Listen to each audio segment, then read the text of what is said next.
जी नमस्कार, मैं हूं शैलेंद्र चौधरी। स्वागत करता हूं मैं आपका आपके अपने YouTube channel learn with Shailendra में। तो साथियों, सीटेट के लिए लगातार प्रैक्टिस हम लोग कर रहे हैं। ईवीएस एंड मैथ्स के लिए ईबीएस में हम लोग एनसीईआरटी कंप्लीट कर चुके हैं, क्लास थर्ड फोर्थ फिफ्थ के लिए। इसके अलावा एक समरी की वीडियो और मैंने बनाई है। कुछ ऐसे टॉपिक्स हैं जहां से सीटेट में क्वेश्चंस बनते रहे हैं, उन सभी टॉपिक को मिलाकर भी मैंने एक वीडियो बना दिया है। तो 4 समरी के वीडियो हैं, बाकी की लगातार प्रैक्टिस हम लोग कर रहे हैं। उन 4 समरी की वीडियो को आप लोग देखिए। इसके बाद लगातार प्रैक्टिस आप लोग करते रहिए। ईवीएस में 30 आउट ऑफ 30 मार्क्स आपको मिलेंगे, 100% मिलेंगे, इतना मैं भरोसा आपको दिलाता हूँ। एक भी क्वेश्चन ईवीएस में ऐसा नहीं जाएगा जो मेरी वीडियो से बाहर चला जाए। सेम हम लोग मैथ्स के लिए भी प्रिपरेशन कर रहे हैं। मैथ्स के लगभग 20 प्रैक्टिस सेट में आप लोगों को करा चुका हूँ, टॉप 50 भी करा चुका हूँ। जो जुलाई में आपका पेपर हुआ था सीटेट 2024 में, वहां टॉप 50 में से लगभग 11 क्वेश्चन डायरेक्ट वीडियो से देखने के लिए मिले थे। और इस बार भी मुझे ऐसी उम्मीद है कि आपके मैथ्स में भी 30 में 30 मेरे वीडियो से क्वेश्चन बनेंगे। तो ईवीएस एंड मैथ्स टोटल 60 में से 60 क्वेश्चन का हमारा टारगेट रहेगा। तो चलिए वीडियो को हम लोग शुरू कर लेते हैं। वीडियो शुरू करने से पहले अगर आप लोग चैनल पर नए हैं या अभी तक अपने चैनल को सब्सक्राइब नहीं किया है तो आप लोग चैनल को सब्सक्राइब कर लीजिएगा, वीडियो को लाइक एंड शेयर जरूर कर दीजिएगा। अगर आप लोग सीटेट के नोट्स लेना चाहते हैं तो आप लोग 9808347403 इस नंबर पर मैसेज करके सीटेट के आप लोग कंप्लीट नोट्स भी ले सकते हैं। यहाँ आपको सीटेट के कंप्लीट नोट्स प्रोवाइड कराए जाएंगे। नोट्स के साथ साथ आपको यहाँ पर 20 मार्क्स का ईवीएस का प्रैक्टिस सेट, 20 मार्क्स का मैथ्स का प्रैक्टिस सेट और 500 सीडीपी के क्वेश्चन दिए जाएंगे प्रैक्टिस के लिए। इन सब के अलावा आपको 20 प्रैक्टिस सेट कंप्लीट 150 मार्क्स के भी यहाँ पर प्रोवाइड कराए जाएंगे। तो ये सब कुछ मिलेगा आपको इस नंबर पर मैसेज करने के बाद। कॉल प्लीज मत कीजिएगा, मैसेज करना है और आपको नोट्स प्रोवाइड करा दिए जाएंगे। तो चलिए वीडियो को हम लोग शुरू कर लेते हैं। मैं फिर कहूँगा, वीडियो शुरू करने से पहले अगर आप लोग चैनल पर नए हैं तो चैनल को प्लीज सब्सक्राइब कर लीजिएगा, वीडियो को लाइक एंड शेयर जरूर कर दीजिएगा। तो ईवीएस का हमारा क्वेश्चन नंबर 1 रहने वाला है। क्वेश्चन नंबर 1 हमारा रहने वाला है, श्रीमती मनीषा पर्यावरण अध्ययन के शिक्षण के लिए अच्छा वातावरण बनाना चाहती हैं। वे योजना बनाती हैं। क्या बनाना चाहती हैं? पर्यावरण अध्ययन के लिए, एक शिक्षण के लिए अच्छा वातावरण बनाना चाहती हैं। तो वे क्या योजना बनाती हैं? सप्ताहांत में अतिरिक्त कक्षा लेना, यानी कि एक्स्ट्रा क्लास लेंगी वो एवरी वीकेंड पर। विद्यार्थियों को लिखित सामग्री प्रोवाइड कराएंगी, उनके द्वारा दी गई सामग्री को याद करना या आसपास के क्षेत्र के सर्वे का आयोजन करना। तो आप जानते हैं ईवीएस को अगर हम लोग बच्चे के क्लास के माहौल को यानी कि बाहर की लाइफ से जोड़कर पढ़ाएंगे तो बच्चा अच्छे से सीखेगा, बेहतर तरीके से सीखेगा। बच्चे की रियल लाइफ से जोड़कर पढ़ाएंगे तो बच्चा अच्छे से सीखेगा। तो यहाँ पर conduct a survey of neighbourhood, यानी कि आसपास के क्षेत्र के सर्वे का आयोजन करना, ये यहाँ पर क्वेश्चन नंबर 1 के लिए बेस्ट ऑप्शन हमारा हो जाएगा। अगला क्वेश्चन है क्वेश्चन नंबर 2। क्वेश्चन नंबर 2 हमारा है, क्वेश्चन नंबर 2 है हमारा, अपनी गर्दन तक को पीछे तक घुमा सकने वाला पक्षी। देखिए ये दो क्वेश्चन है एक जैसे, और इन दो क्वेश्चन से बहुत लोगों को डाउट होता है। दोनों क्वेश्चंस को आप लोग गलत कर देते हो, तो आज यहाँ पर आपका डाउट मैं क्लियर कर दूंगा। क्वेश्चन नंबर 2 और क्वेश्चन नंबर 6 पर आपको एक क्वेश्चन देखने के लिए मिलेगा, यहाँ आपका डाउट क्लियर होने वाला है। अगर पूछे अपनी गर्दन को पीछे तक घुमा सकने वाला पक्षी लगभग 270 डिग्री घुमा देता है, ऐसा पक्षी है आपका उल्लू। ऐसा पक्षी कौन सा है? उल्लू। और क्वेश्चन 6 में देखने के लिए मिलेगा, झटके से अपनी गर्दन को आगे पीछे करता है, वो होता है आपका मैना। वो क्या होता है आपका? मैना। तो याद आप लोग रखिएगा, ये दोनों क्वेश्चन बहुत ज्यादा कंफ्यूजन क्रिएट करते हैं स्टूडेंट्स के माइंड में। तो आज आपका सारा का सारा कंफ्यूजन मैंने दोनों क्वेश्चन के बीच में दूर कर दिया है।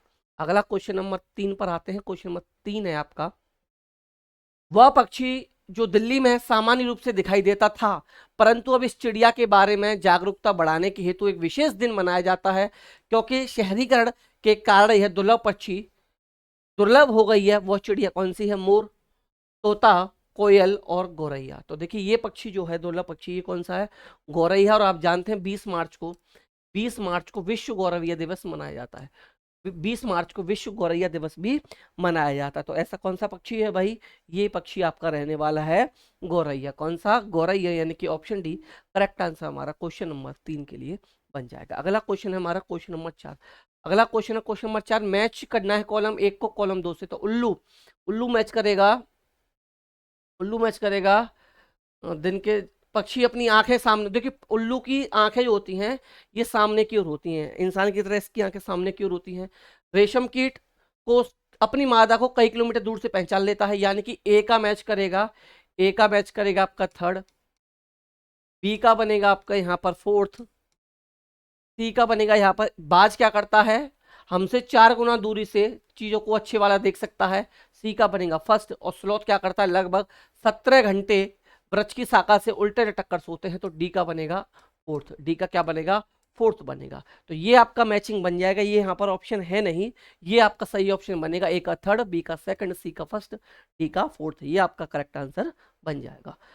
अगला क्वेश्चन है question number 5। Question number 5 given है आपको यहाँ पर कि हाथियों के बारे में नीचे दी गई कथनों पर विचार कीजिए। जो कथन नीचे दिए गए हैं उन पर आपको विचार करना है। क्या क्या गिवन है, एक झुंड में 20 से 25 हथनियां और बच्चे होते हैं, रॉन्ग ऑप्शन है भाई, 10 से 15 होते हैं, 10 से 15 या 12 से 15 या 12 से 14 कुछ कह सकते हैं, ठीक है। हथनियां और बच्चे होते हैं, हाथी 4-5 की वर्ष की आयु तक ही इन झुंड में रहते हैं, नहीं भाई नहीं रहते, 14-15 साल की तक रहते हैं। एक बड़ा हाथी एक दिन में 100 किलोग्राम तक अधिक पत्तियां और झाड़ियां खा लेता है, बिल्कुल सही ऑप्शन है। एक वयस्क हाथी एक दिन में 100 किलोग्राम तक पत्तियां और झाड़ियां खा लेता है, ये सही ऑप्शन है। किसी हथनियों के झुंड में सबसे बुजुर्ग हथनी ही सभी फैसले लेती है, यानी वो झुंड की नेता जो होती है उसकी जो ग्रुप होता है उसकी सबसे बुजुर्ग हथनी जो होती है वही उस ग्रुप की नेता होती है। इसमें हाथी नहीं पाए जाते, इसमें हथनियां और हाथी के बच्चे पाए जाते हैं, हाथी इसमें नहीं पाए जाते। और नेता जो होती है वो सबसे बुजुर्ग हथनी होती है जो वही होती है। तो ये दोनों ऑप्शन ठीक हैं, यानी सी और डी ठीक हैं। जब सी और डी ठीक है तो हमारा ऑप्शन सी सही हो जाएगा, सी और डी सही होने पर हमारा ऑप्शन नंबर सी सही हो जाएगा। अगला है क्वेश्चन नंबर 6। क्वेश्चन 6 है अपनी गर्दन को झटके से आगे पीछे कर सकते हैं। देखिए क्वेश्चन नंबर 2 और क्वेश्चन नंबर 6 दोनों को याद रखिएगा। अपनी गर्दन को ज्यादा कौन घुमा सकता है, पीछे तक कौन घुमा सकता है, वो उल्लू होता है, गर्दन को आगे पीछे झटके से घुमाता है ये आपका मैना होता है। ऑप्शन डी करेक्ट आंसर आपका बन जाएगा। अगला क्वेश्चन नंबर 7।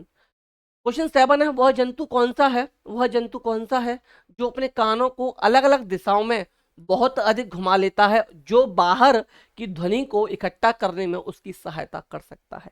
ये जब मैंने आपको बाघ के बारे में पढ़ा रहा था तो बाघ के बारे में एक एक चीज मैंने आपको बताई थी, तो वहां मैंने आपको बाघ की ये खासियत भी बताई थी कि बाघ क्या करता है, अपने कानों को अलग अलग क्या कर सकता है, बाघ अलग अलग दिशाओं की बहुत ही अधिक घुमा लेता है, जिससे क्या होता है वो बाहर की ध्वनि को इकट्ठा करने में उसको सहायता करता है। उससे ये पता चल जाता है कि शिकार कहाँ पर है इसको। और वो झाड़ियों में जो आवाज होती है हवा के से हिलने की आवाज हो या वहां शिकार छुपा हो उसकी आवाज हो, उसके अंतर को भी वो पता लगा सकता है। तो ऐसा कौन होता है भाई, बाघ होता है, यानी कि ऑप्शन डी आपका करेक्ट आंसर बन जाएगा।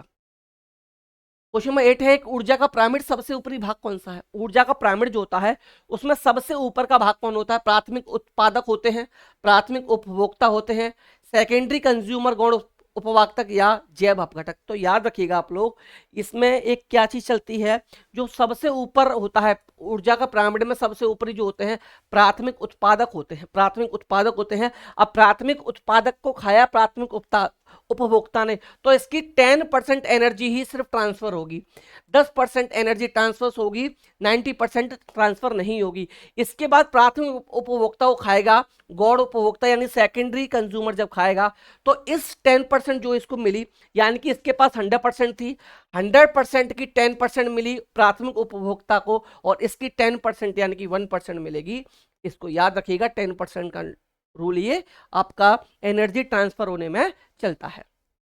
क्वेश्चन 9 है आपका ईवीएस का स्वरूप बाल केंद्रित है क्योंकि, ईवीएस का स्वरूप बाल केंद्र है क्योंकि it focus on learning through experience, अनुभव द्वारा सीखने पर केंद्रित होता है।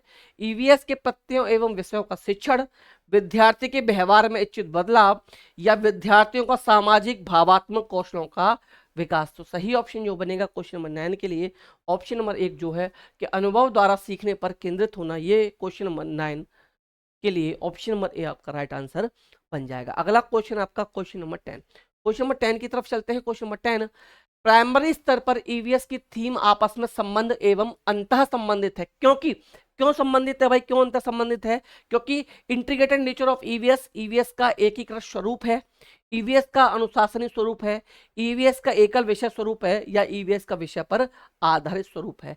तो इसका अंतर संबंधित होने का रीजन ये है कि ईवीएस एक एकीकृत स्वरूप है, इंटीग्रेटेड नेचर है, यानी कि इसमें क्या क्या शामिल है आपका, इसमें एसएसटी भी आ जाता है, सोशल साइंस आ जाता है, सोशल साइंस भी आ जाता है आपका, इसमें साइंस भी आ जाता है आपका, इसमें ईवीएस भी आ जाता है, ये ठीक है ना, सब कुछ आपको देखने के लिए यहाँ पर मिल जाता है, पर्यावरण मिल जाता है इसमें देखने के लिए आपको, एसएसटी देखने के लिए मिल जाता है आपको, इसमें साइंस भी देखने के लिए मिल जाता है, तो क्या है, इंटीग्रेटेड है, तो ऑप्शन ए करेक्ट आंसर बनेगा क्वेश्चन नंबर 10 के लिए। क्वेश्चन नंबर 10 के लिए ऑप्शन ए करेक्ट आंसर बनेगा। तो इस तरीके से 10 क्वेश्चन हम कंप्लीट कर चुके हैं अपने प्रैक्टिस सेट के। आई होप ये वीडियो, ये सेशन, ये क्लास आप लोगों को पसंद आ रहा होगा। अगर वीडियो क्लास पसंद आ रही तो video please like and share कीजिएगा, और जो लोग चैनल पर अभी तक नए हैं या जिन्होंने अभी तक चैनल को सब्सक्राइब नहीं किया, आप लोग चैनल को सब्सक्राइब जरूर कर लीजिएगा। अगला क्वेश्चन हमारा 11, और 11 पाने से पहले अगर आप लोग नोट्स लेना चाहते हैं सीटेट के लिए, तो आप इस नंबर पर मैसेज करके सीटेट के नोट्स ले सकते हैं, या किसी भी स्टेट के टेट की तैयारी आप लोग कर रहे हैं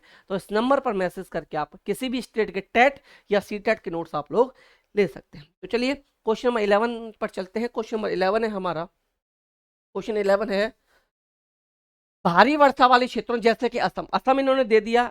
अगर मेरा किसी ने वीडियो देखा है थ्योरी का, या मैं लगातार प्रैक्टिस करा रहा हूं, असम आते ही चुटकियों में आंसर आप लोग निकाल पाओगे, चुटकियों में आंसर निकाल पाओगे। मैं रहने वाले ग्रामीण लोगों को अपने घर किस प्रकार के बनाने चाहिए। जो लोग भारी वर्षा वाले इलाके में रहते हैं, यानी कि असम जैसे राज्य में रह रहे हैं, उनको अपने घर किस तरीके के बनाने चाहिए। 4 ऑप्शंस आपके पास हैं।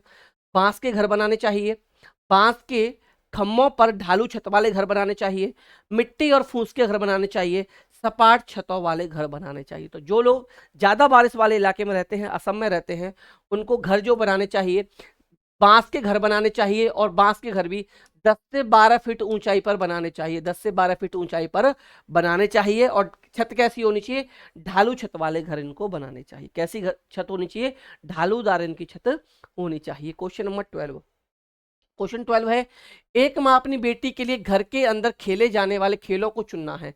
जो खेल कैसे घर के अंदर खेले जाते हैं, यानी हम कह सकते हैं इंडोर गेम्स को सेलेक्ट करना है। किसको, इंडोर गेम्स को इसको सेलेक्ट करना है, क्योंकि वह पैर की चोट के कारण अपने घर से बाहर जाने में असमर्थ है। वह निम्न में से चुनेगी, वह निम्न में से क्या चुनेगी भाई, छुपन छुपाई, स्टापू, पिट्ठू, टेनिस नहीं चुन सकती भाई, इसको भी नहीं चुन सकती, कैरम बोर्ड, शतरंज एंड ताश, यानी carrom board, chess and playing cards, ये बिल्कुल सही ऑप्शन होगा। ये सभी के सभी इंडोर गेम है। बैडमिंटन यहाँ आ गया, आप देख सकते हैं बैडमिंटन यहाँ भी आ गया, टेनिस आ गया, सभी कैसे हैं, आउटडोर गेम्स में आते हैं, ये आउटडोर गेम्स के अंदर आते हैं। और बच्ची कैसी है, पैर की चोट के कारण बाहर नहीं जा सकती, तो कैसे गेम्स चुनेगी, इंडोर गेम्स के अंदर को चुनेगी वो, कैरम बोर्ड, शतरंज, ताश। इसका करेक्ट आंसर बनेगा क्वेश्चन नंबर 12 के लिए। अगला है क्वेश्चन नंबर 13। क्वेश्चन नंबर 13 पर आते हैं। क्वेश्चन नंबर 13 है ईवीएस पाठ्य पुस्तकों में शामिल है। ईवीएस सीखने के लिए वास्तविक कहानियां, कथाएं और वास्तविक घटनाएं। क्योंकि क्या करते हैं भाई, वे सूचना और सीखने के एक समृद्ध स्रोत हैं। They are rich sources of information and learning, तो बिल्कुल सही ऑप्शन है। वे विद्यार्थियों, शिक्षकों और समुदाय को प्रेरित करते हैं, बिल्कुल सही ऑप्शन है। वे हमें उन अनुभवों को फिर से देखने का अवसर प्रदान, वास्तविक घटना है। ईवीएस पाठ्य पुस्तकों में शामिल है, ठीक है, ए हो गया, बी हो गया। वे हमें उन अनुभवों को फिर से देखने का अवसर प्रदान कर सकते हैं जिससे हम परिचित हैं, बिल्कुल सही लग रहा है मुझे। वे शिक्षकों के लिए ईवीएस के शिक्षण शास्त्र को आसान बनाते हैं, आसान तो नहीं बनाते भाई शिक्षण शास्त्र को, तो ये ऑप्शन रॉन्ग हो जाएगा। सही होगा A B C. A B C हमारे किस ऑप्शन में है, ए बी सी हमारे हैं ऑप्शन नंबर डी में। ए बी सी जो गिवन है ये आपके ऑप्शन नंबर डी में गिवन है, तो ऑप्शन नंबर डी जो है ये करेक्ट आंसर बन जाएगा आपका क्वेश्चन नंबर 13 के लिए। क्वेश्चन नंबर 13 के लिए ऑप्शन डी करेक्ट आंसर बनेगा। नेक्स्ट आपका क्वेश्चन नंबर 14। क्वेश्चन नंबर 14 पर आते हैं। क्वेश्चन 14 है ईवीएस पाठ्य पुस्तक के अलावा ईवीएस सीखने के लिए निम्नलिखित में से कौन सा एक अच्छा संसाधन हो सकता है। ईवीएस सीखने के लिए अच्छा संसाधन कौन सा हो सकता है, क्षेत्र भ्रमण, रेडियो, विकिपीडिया या विश्वकोश। तो आप जान सकते हैं क्षेत्र भ्रमण जो है, फील्ड विजिट, ईवीएस सीखने के लिए सबसे अच्छा साधन हो सकता है। सबसे अच्छा साधन होता है, रियल लाइफ से जोड़कर हम बच्चे को पढ़ा सकते हैं, चीजें समझा सकते हैं, चीजें बता सकते हैं। तो सबसे अच्छा साधन जो बनेगा क्षेत्र भ्रमण, फील्ड विजिट, यहाँ पर करेक्ट आंसर बनेगा क्वेश्चन नंबर 14 के लिए। अगला है क्वेश्चन नंबर 15। क्वेश्चन नंबर 15 है स्लॉथ के बारे में। स्लॉथ के बारे में एक एक चीज मैंने आपको डिटेल में बताया है। स्लॉथ की जो भी खासियत हैं वो मैंने आपको पढ़ा रखी हैं, वीडियो में भी बता रखी हैं, कई बार मैंने प्रैक्टिस सेट बनाए हैं, वहां भी मैंने इनके बारे में आपको डिटेल में एक चीज बता रखी है। तो स्लॉथ के बारे में नीचे दिए गए कथनों में से सही कथन आपको चुनना है। स्लॉथ लगभग 40 वर्ष तक जीते हैं और अपने जीवन काल में 50 वृक्षों पर घूमने की तकलीफ उठाते हैं। भाई 40 वर्षों तक जीते हैं ये बिल्कुल सही बात है, लेकिन जीवन काल में 50 वृक्षों पर घूमते हैं ये गलत हो गया, तो इसलिए पूरा स्टेटमेंट हमारा यहाँ पर गलत हो जाए। स्लॉथ लगभग 10 वर्ष जीते हैं, यहाँ पर रॉन्ग हो गया भाई, मैंने बताया था लगभग 40 वर्ष जीते हैं, तो ये स्टेटमेंट रॉन्ग हो गया। स्लॉथ लगभग 40 वर्ष जीते हैं बिल्कुल सही बात है, और अपने जीवन काल में 8 वृक्षों पर घूमने की तकलीफ उठाते हैं, ये देखते हैं मुझे सही लग रहा है, डी पर आते हैं। स्लॉथ लगभग 8 वर्ष जीते हैं, रॉन्ग ऑप्शन। तो सही ऑप्शन जो है स्लॉथ लगभग 40 वर्ष जीते हैं और पूरे जीवन काल में सिर्फ 8 पेड़ों पर ये क्या करते हैं, घूम पाते हैं। तो स्लॉथ के बारे में सुन लीजिए। स्लॉथ भालू के प्रकार का एक जानवर होता है जो पेड़ पर उल्टा लटक कर लगभग दिन के 17 घंटे सोता है, बहुत ही आलसी जानवर होता है। हफ्ते में एक बार पेड़ से नीचे उतर कर ये शौच के लिए आता है, टॉयलेट बाथरूम के लिए एक बार नीचे उतरता है, और जिस पेड़ पर रहता है उसी पेड़ की ये पत्तियां ये खाता है, और अपने जीवन के 40 साल के एवरेज एज में मुश्किल से 8 पेड़ों पर जा पाते हैं, एक पेड़ पर ही अपने 4-5 साल ये निकाल देते हैं। तो ये स्लॉथ के बारे में डिटेल में बता चुका हूं, इससे बाद स्लॉथ के बारे में एग्जामिनर आपसे कुछ भी नहीं पूछेगा, बट इतना कंफर्म है अब एग्जामिनर ने पैटर्न चेंज कर दिया क्वेश्चंस को पूछने का, तो एग्जामिनर अब जो क्वेश्चन पूछेगा वो आपसे जो पूछेगा वो स्टेटमेंट की फॉर्म में पूछेगा। तो जो भी मैंने बताया है एक कहानी के रूप में आपको एक एक स्टेटमेंट, एक एक लाइन याद करनी है, एक एक लाइन आपको पढ़ लेनी है। अगला क्वेश्चन है आपका क्वेश्चन नंबर 17। क्वेश्चन नंबर 16 की तरफ चलते हैं। क्वेश्चन नंबर 16 पर हम लोग आ जाते हैं। क्वेश्चन नंबर 16 पर आ जाते हैं। क्वेश्चन 16 है, नीचे दिए गए पक्षियों की वो कौन सी प्रजाति जिसकी आंख मानवों की भांति उसके सामने की ओर होती है, मानवों की भांति उसके सामने की ओर होती है। दर्जी चिड़िया है, बीवर पक्षी है, कल चिड़ी है या उल्लू है। तो जहां मैंने मैचिंग करा रहा था उस मैचिंग में मैंने आपको ऑप्शन बताए थे, उस मैचिंग में मैंने बताया था, वहां मैंने आप लोगों को बताया था कि कैसा कौन सा जानवर होता है जिसकी जो आंखें होती है वो मनुष्य की तरह आंख आगे की ओर होती हैं। ऐसा जानवर आपका, ऐसा पक्षी जो है, सॉरी जानवर नहीं पक्षी, पक्षी जो है आपका उल्लू होता है। ऐसा पक्षी कौन सा होता है, ऐसा पक्षी आपका उल्लू होता है, यानी कि ऑप्शन डी क्वेश्चन नंबर 16 के लिए राइट आंसर बनेगा, ऑप्शन नंबर डी। अगला है क्वेश्चन नंबर 17। अगला क्वेश्चन है क्वेश्चन नंबर 17। अगला क्वेश्चन है, इसमें गिवन है नेफेंथिस के बारे में बात की गई है। नेफेंथिस पौधे के बारे में आपको बताना है भाई, नेफेंथिस पौधे के बारे में आपको बताना है। नेफेंथिस पौधे के बारे में आपसे पूछा गया है कि यह पौधा कीड़े मकोड़ों चूहों को फंसाकर उनका शिकार कर सकता है। तो बिल्कुल सही बात है, यह क्या करता है, यह पौधा कीड़े मकोड़ों को फंसाकर उनका शिकार कर सकता है। ऑप्शन बी, यह हमारे देश में नहीं पाया जाता, ये रॉन्ग ऑप्शन है भाई। यह हमारे देश में पाया जाता है और हमारे देश के मेघालय राज्य में पाया जाता है। कहाँ पाया जाता है, मेघालय राज्य में हमारे देश में पाया जाता है। तो ये स्टेटमेंट जो है बी स्टेटमेंट रॉन्ग हो गया कि हमारे देश में ये नहीं पाया जाता। अब आते हैं स्टेटमेंट नंबर सी पर। स्टेटमेंट सी है, यह पौधा कीड़े मकोड़ों को खींचने के लिए मोहक आवाज निकालता है। मोहक आवाज नहीं निकालता भाई, एक प्रकार की सुगंध निकालता है। एक प्रकार क्या निकालता है, सुगंध निकालता है। तो देखिए यहाँ बी था, एलिमिनेट हो गया, यहाँ बी था, एलिमिनेट हो गया, यहाँ बी था, एलिमिनेट हो गया, यहाँ भी बी था, एलिमिनेट हो गया। तो ये है एलिमिनेशन मेथड, ये है एलिमिनेशन मेथड कि जहाँ भी हमें रॉन्ग ऑप्शन मिला वो जिस ऑप्शन में शामिल हो उसको एलिमिनेट कर दीजिए। ये हमारा बेस्ट तरीका है एलिमिनेशन मेथड का। इस क्वेश्चंस के गलत होने की संभावना बहुत कम रहती है, सही होने की संभावना बहुत ज़्यादा बढ़ जाती है, गलत होने की संभावना बहुत कम हो जाती है। और ऑप्शन डी है, इसका आकार घड़े जैसा होता है इसलिए इसको घटपर्णी भी कहा जाता है। इसको नेफेंथिस को क्या कहा जाता है, घटपर्णी भी कहा जाता है। आप जानते हैं घटपर्णी भी इसको कहते हैं। जिसका मुंह पत्ती से ढका होता है, मैंने जो आपको ईवीएस की थ्योरी पढ़ाई थी उसमें मैंने आपको इसकी पिक भी दिखाई थी। कोई भी कीड़ा मकोड़ा इसके मुंह के ऊपर पहुंचते ही इसमें फंस जाता है और बाहर नहीं निकल पाता। तो ऑप्शन ए और डी करेक्ट होंगे। तो हमारा स्टेटमेंट जो है बी जो है ये हमारा करेक्ट ऑप्शन हो जाएगा। बी जो है हमारा करेक्ट ऑप्शन हो जाएगा। क्वेश्चन 18 पर चलते हैं। क्वेश्चन नंबर 18, प्राथमिक स्तर पर ईवीएस सीखने के लिए चुनौती है। प्राथमिक स्तर पर ईवीएस सीखने के लिए चुनौती क्या है, ये आपसे यहां पर पूछा है। रटकर सीखना, सम्मित आधारित सीखने का स्तर, या अवधारणाओं का विवरण या बच्चों को अपने लिए ज्ञान का निर्माण करने का अवसर देना। क्वेश्चन है challenge of EVS learning at primary level is, तो इसका जो करेक्ट आंसर बनेगा option number D. Option number D जो है to give opportunities to children to construct knowledge for themselves, ये इसका करेक्ट आंसर बनेगा कि बच्चों को अपने लिए ज्ञान का निर्माण करने का अवसर देना, ये इसका करेक्ट आंसर बन जाएगा। क्वेश्चन नंबर 18 का ऑप्शन नंबर डी यहां पर आपका करेक्ट आंसर बन जाएगा। आते हैं क्वेश्चन नंबर 19 पर। क्वेश्चन नंबर 19 पर आते हैं, लखनऊ रेलवे स्टेशन और नई दिल्ली रेलवे स्टेशन के बीच की दूरी 504 किलोमीटर है। कितनी है? 504 किलोमीटर दूरी है किसकी? लखनऊ और रेलवे दिल्ली की।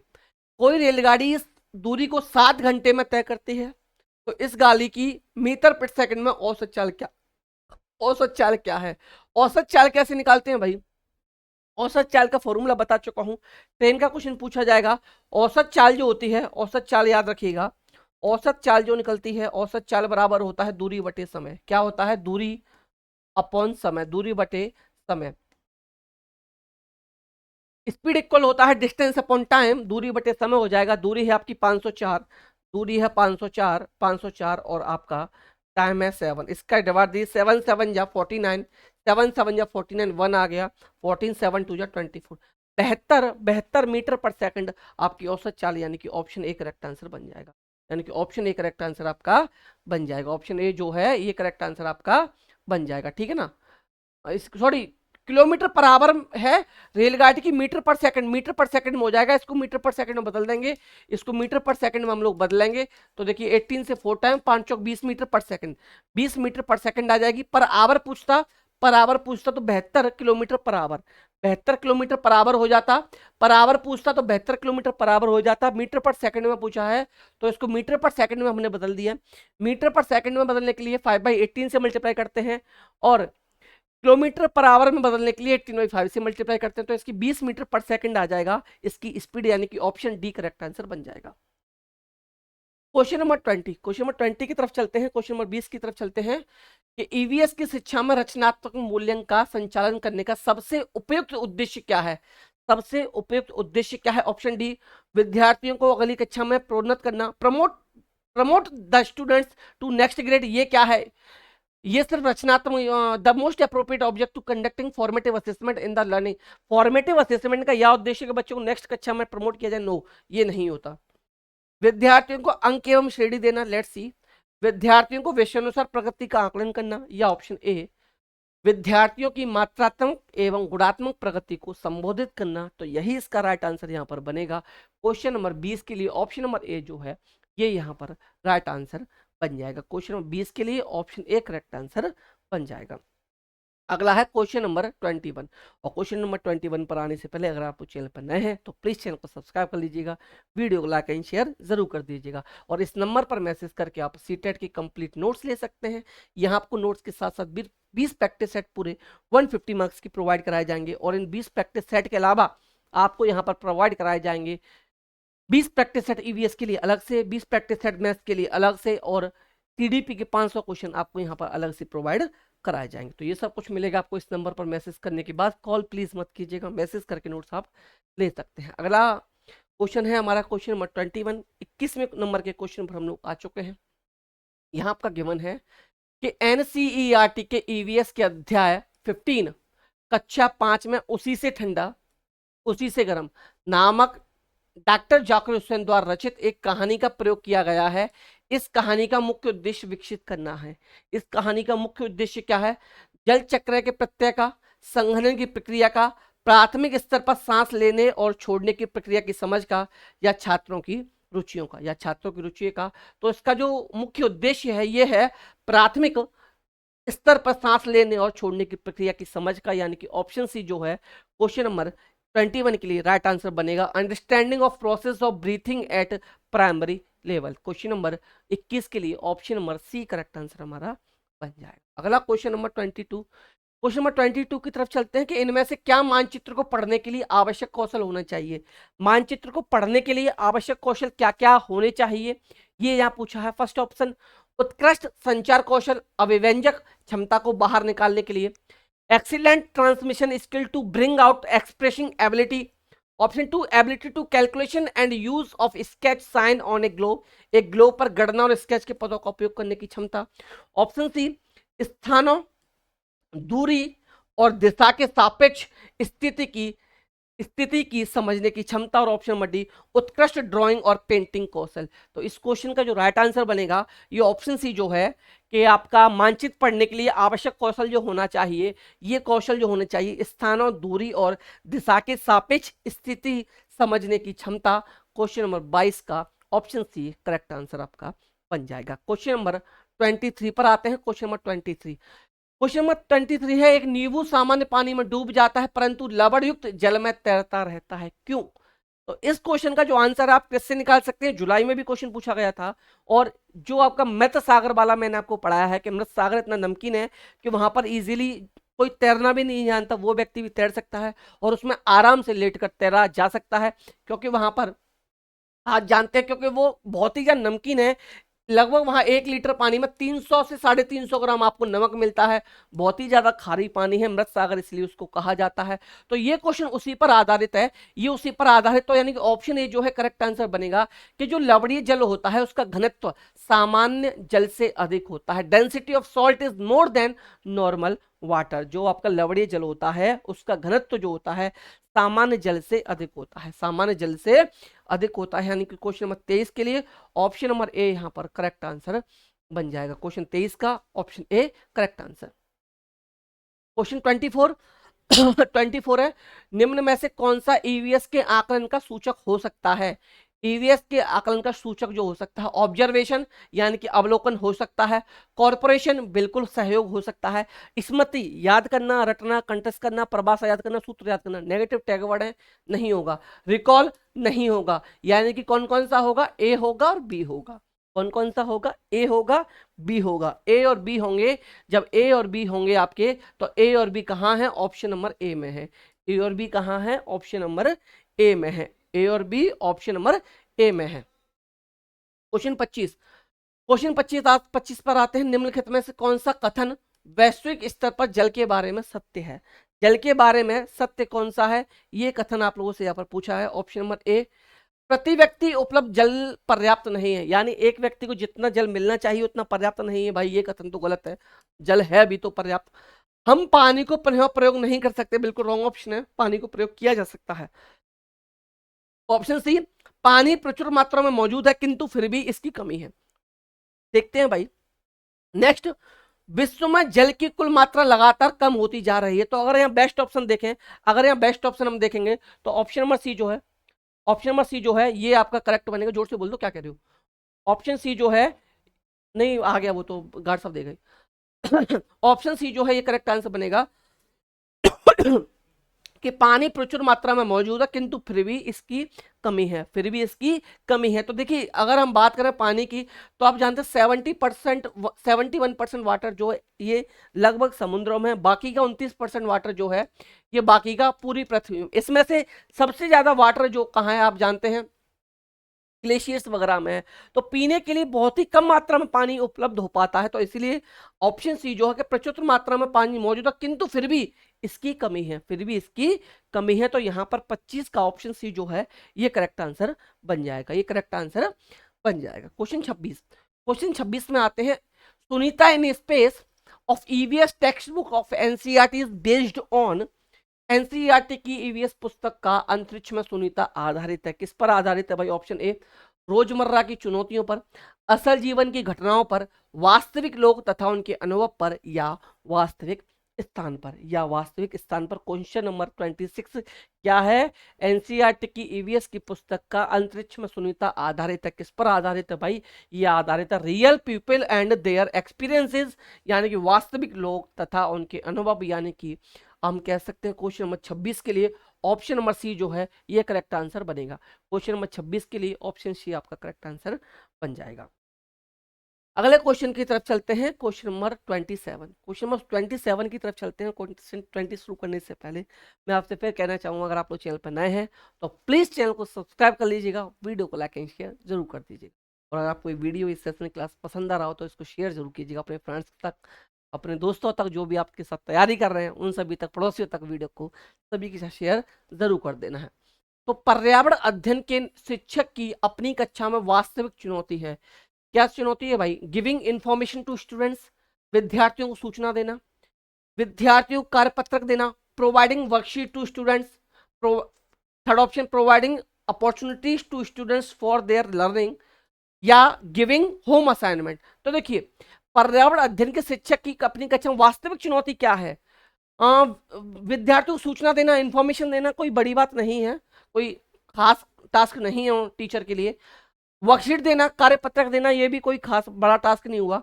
विद्यार्थियों को सीखने का अवसर देना, ये यहां हम कह सकते हैं वास्तविक चुनौती एक टीचर के लिए हो सकती है कि providing opportunities to students to their learning. तो ये यहां पर राइट ऑप्शन बनेगा, option number C, question number 27 के लिए। 27वें क्वेश्चन के लिए ऑप्शन नंबर सी जो है ये यहां पर करेक्ट आंसर बन जाएगा, ये यहां पर करेक्ट आंसर बन जाएगा। अगला क्वेश्चन है क्वेश्चन नंबर 28। अगला क्वेश्चन है क्वेश्चन नंबर 28 कि संतुलित प्रश्न पत्र तैयार करने का सही चरण क्या है? एक संतुलित प्रश्न पत्र तैयार करने का सही चरण क्या है? फर्स्ट ऑप्शन है पहले डिजाइन तैयार करना, ब्लूप्रिंट तैयार करना, प्रश्नों को लिखना तथा संपादित करना, बाद में अंक योजना लिखना। सबसे लास्ट में आएगा अंक योजना लिखना, option A. Option B design तैयार करना, प्रश्न पत्र लिखना, अंक योजना तैयार करना, ब्लूप्रिंट से मेल करना, ऑप्शन बी हो गया। ऑप्शन सी की तरफ आते हैं, प्रश्न पत्र लिखना, संपादन करना, ब्लूप्रिंट से मेल करना, अंक योजना लिखना, ऑप्शन सी हो गया। ऑप्शन डी है प्रश्न पत्र लिखना, ब्लूप्रिंट तैयार करना, डिजाइन से मेल करना और अंक योजना लिखना। तो अगर हम बात करें संतुलित प्रश्न पत्र तैयार करने का सही चरण जो होता है, तो सबसे पहले क्या किया जाता है? सबसे पहले डिजाइन तैयार किया जाता है, पेपर का प्रश्न पत्र का डिजाइन तैयार किया जाता है, उसके बाद उसका ब्लूप्रिंट तैयार किया जाता है, ब्लूप्रिंट तैयार करने के बाद प्रश्नों को लिखा जाता है या कह सकते हैं संपादित किया जाता है, और सबसे बाद में अंक योजना तैयार की जाती है, अंक योजना लिखी जाती है। तो यहाँ पर बेस्ट ऑप्शन जो बनेगा क्वेश्चन नंबर 28 के लिए ऑप्शन नंबर ए, डिजाइन तैयार करना, ब्लूप्रिंट तैयार करना, उसके बाद प्रश्नों को लिखना, संपादित करना और सबसे बाद में आएगा अंक योजना लिखना। यानी कि क्वेश्चन नंबर 28 के लिए ऑप्शन नंबर ए जो है ये करेक्ट आंसर बन जाएगा। 28 के लिए ऑप्शन ए करेक्ट आंसर बन जाएगा। क्वेश्चन 29 पर चलते हैं। Which of the following assessment will be enjoyed by the student in an EVS class? निम्नलिखित में से किस आकलन का पर्यावरण अध्ययन की कक्षा में विद्यार्थियों द्वारा आनंद लिया जाता है? ऑप्शन की बात करते हैं। फर्स्ट ऑप्शन है असेसमेंट थ्रू पोर्टफोलियो, पोर्टफोलियो द्वारा आकलन। Option B paper pencil test, paper pencil परीक्षण। ऑप्शन सी ओरल क्वेश्चन या मौखिक प्रश्न। Option D sharing of feedback of paper pencil test, paper pencil परीक्षण की प्रतिपुष्टि। तो यहां पर क्वेश्चन है निम्नलिखित में से किस आकलन का पर्यावरण अध्ययन की कक्षा में विद्यार्थियों द्वारा आनंद लिया जाता है? तो इसका राइट आंसर जो बनेगा, राइट ऑप्शन यानी कि option number A assessment through portfolio, assessment through portfolio यानी कि 29वें क्वेश्चन के लिए option number A correct answer बन जाएगा। ऑप्शन ए जो है ये करेक्ट आंसर आपका बन जाएगा। अगला क्वेश्चन है, अगला कह सकते हैं या last question of this video हम लोग कह सकते हैं, इस वीडियो का अंतिम क्वेश्चन जो रहने वाला है। आई होप ये वीडियो सेशन पसंद आ रहा हो तो प्लीज वीडियो को लाइक एंड शेयर जरूर करते चलिएगा और एक कमेंट भी आप लोग कर सकते हैं। क्वेश्चन नंबर 30 पर आ जाते हैं। क्वेश्चन नंबर 30, वह शब्द समूह जिसमें घनिष्ठ रूप से संबंधित है, the group in which words are intimately related. वह शब्द समूह जिसमें शब्द घनिष्ठ रूप से संबंधित है, जो भी शब्द दिए गए हैं वो शब्द जो है एक दूसरे से संबंधित हैं। यहां पर ये बताना है ऑप्शन ए लोहा यानी आयरन, हीमोग्लोबिन, एनीमिया एंड आंवला। ठीक है, मच्छर, मलेरिया, एनीमिया, लोहा, लोहा, मलेरिया, एनीमिया और रक्त। ऑप्शन डी मलेरिया, एनीमिया, मच्छर और रक्त, मच्छर और रक्त। तो बात करें हम क्वेश्चन नंबर 30 की कि वह शब्द जिसमें सबसे घनिष्ठ रूप से संबंधित है, तो आप जानते हैं भाई आयरन की कमी से एनीमिया रोग हो जाता है, हीमोग्लोबिन एचबी डाउन हो जाता है। तो वहां पर क्या किया जाता है, उसको बढ़ाने के लिए आयरन के बेस्ट सोर्सेस मैं आपको बता चुका हूँ, आंवला बताया है मैंने, गुड़ बताया है, आंवला, गुड़, पालक आ जाएगा, पालक आ जाएगा, या कह सकते हैं हरे पत्तेदार सब्जियां आ जाएंगी, या हम लोग कह सकते हैं हरे पत्तेदार सब्जियां आ जाएंगी, पत्तेदार हरे पत्ते वाली सब्जियां जितनी भी होंगी। ठीक है, ये सभी क्या होती हैं, आयरन की बेस्ट सोर्सेज होती हैं, बेस्ट सोर्सेज होती हैं। और इसमें कभी कभी क्वेश्चन पूछी जाता है इनमें से सबसे ज्यादा आयरन किस में पाया जाता है, तो वहां ऑप्शंस अलग अलग होंगे, लेकिन वहां आप लोग तीन चीज कॉमन मिलेंगी, आंवला मिलेगा, गुड़ मिलेगा, पालक मिलेगा। अगर पालक ऑप्शन में नहीं होगा तो वहां पर हरे पत्तेदार सब्जियां आपको ऑप्शन दे रखा होगा। कौन सा? हरे पत्तेदार सब्जियां आपको वहां पर ऑप्शन दे रखा होगा, तो आप लोग उसी ऑप्शन को टिक कर दीजिएगा। दो ऑप्शन ज्यादातर देखने के लिए मिल जाते हैं, आंवला और गुड़। कंफ्यूज मत होना, बहुत अच्छा क्वेश्चन है। एक ही क्वेश्चन में से मैंने आपको दो क्वेश्चन बता दी। तो ये थे हमारी आज के टॉप 30 सुपर 30 क्वेश्चन। मुझे उम्मीद है कि ऐसे ही क्वेश्चन आपके सीटेट में पूछे जाएंगे। कमेंट में बताइएगा कि आपका फाइनल स्कोर क्या रहा, 30 में से आपने कितना सही किया, 30 में से कितने प्रश्न आपके सही बने, आप लोग कमेंट में ये मुझे जरूर बताइएगा। तो अगर आप लोग नोट्स लेना चाहते हैं सीटेट के लिए, तो इस नंबर पर मैसेज करके सीटेट के आप कंप्लीट नोट्स ले सकते हैं। यहाँ आपको कंप्लीट नोट्स प्रोवाइड कराए जाएंगे। नोट्स के साथ साथ आपको 20 प्रैक्टिस सेट दिए जाएंगे पूरे 150 नंबर के। 20 प्रैक्टिस सेट आपको पूरे 150 नंबर के दिए जाएंगे। उस प्रैक्टिस सेट के अलावा आपको यहाँ पर 20 प्रैक्टिस सेट दिए जाएंगे ईवीएस के अलग से, 20 प्रैक्टिस सेट आपको यहाँ पर दिए जाएंगे मैथ्स के लिए अलग से, 500 क्वेश्चन सीडीपी के लिए आपको यहाँ से अलग से प्रोवाइड कराए जाएंगे। तो ये सब कुछ मिलेगा आपको इस नंबर पर मैसेज करने के बाद। कॉल प्लीज मत कीजिएगा, सभी को मैसेज करना है, कॉल किसी को नहीं करना, कॉल कोई भी नहीं करेगा। आई होप ये वीडियो, ये सेशन, ये क्लास आप लोगों को पसंद आया होगा। वीडियो पसंद आए तो वीडियो को प्लीज लाइक कीजिएगा, शेयर कीजिएगा, और जो लोग चैनल पर नए थे या जिन्होंने अभी तक चैनल को सब्सक्राइब नहीं किया था, आप लोग चैनल को सब्सक्राइब जरूर कर लीजिएगा। चैनल सब्सक्राइब आप लोगों को जरूर कर लेना। और एक चीज याद रखिएगा, अच्छा कमेंट में आप लोग ये जरूर बताइएगा कि 30 में से आपका स्कोर क्या रहा है, जिससे मुझे आइडिया हो सकेगा कि आपकी प्रिपरेशन किस लेवल की है। और आपने जब ये प्रैक्टिस सेट किया तो आपको भी खुद फील हुआ होगा कि हाँ मेरे इतने प्रश्न सही गए, मैं इतने क्वेश्चन वहां पर सही कर सकता हूं। आप लोग अगर कोई क्वेश्चन गलत जा रहा है, एनसीईआरटी से क्वेश्चन गलत जा रहे हैं, तो मेरी 4 वीडियो पड़ी हुई हैं, 4 वीडियो मेरी पड़ी हुई है। एक थर्ड की वीडियो है, एक फोर्थ की है, एक फिफ्थ की है। इनमें समरी है एनसीईआरटी की। इसके अलावा एक वीडियो और मैंने बनाया है जिसमें समरी शामिल है। चारों वीडियो आप लोग समरी की देख लीजिए, उसके बाद लगातार प्रैक्टिस लगाइए। इतना मैं भरोसा दिलाता हूँ आपका कोई भी क्वेश्चन गलत नहीं जाएगा। बहुत अच्छी तैयारी आपको इन 4 वीडियो को देखने से ही हो जाएगी। 40 से 50 मिनट की वीडियो है 4 ही, यानी कह सकते हैं 1.5 से 2 घंटे, 2 से 2.5 घंटे में आप लोग चारों वीडियो को कंप्लीट कर सकते हैं। तो चलिए मिलते हैं नेक्स्ट वीडियो में, तब तक आप लोग हंसते रहिए, मुस्कुराते रहिए, सीटेट पास करने के लिए पढ़ते भी रहिए। तो bye bye, take care, thank you, नमस्कार, जय हिंद।